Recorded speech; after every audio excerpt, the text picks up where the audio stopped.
కెనడాలో ఖలిస్తానీ నేత నిజ్జర్ అనేవాడిని ఆ మధ్యన లేపేశారు. అప్పుడు అది భారత్కి సంబంధించిన రా చేయించిందని చెప్పి అమెరికా కెనడాకి చెప్పడంతో కెనడా భారతదేశాన్ని అడిగింది, మీరే చేయించారట కదా అని, ఆధారాలు ఏమైనా ఉంటే పంపించండి అని భారతదేశం అడిగింది. ఆధారాలు మీరే ఇవ్వాలి అంది. మీ దేశంలో మర్డర్ జరిగితే మేము ఎక్కడ ఆధారాలు ఇస్తాం, మా పాత్ర ఉందని మీ దగ్గర ఏమైనా ఆధారాలు ఉంటే చూపించండి అని. దాని మీద దర్యాప్తుకు ఆదేశించి కెనడా దాదాపు నెలల తరబడి జరిగిపోయింది. ఈ మధ్యనే నిజ్జర్ హత్య కేసులో నిందితులు 3 అరెస్ట్ చేశారు.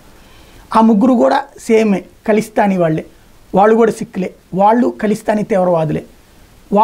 వాళ్ళకి ఘర్షణ కారణంగా ఈ సంఘటన జరిగింది అన్నటువంటిది అర్థమవుతుంది.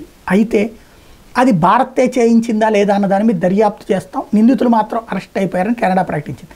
ఈ విషయం మీదనే భారత విదేశాంగ మంత్రి జైశంకర్ అట్లాగే భారత విదేశాంగ శాఖ ప్రతినిధి ఇద్దరు కూడా స్పందించారు.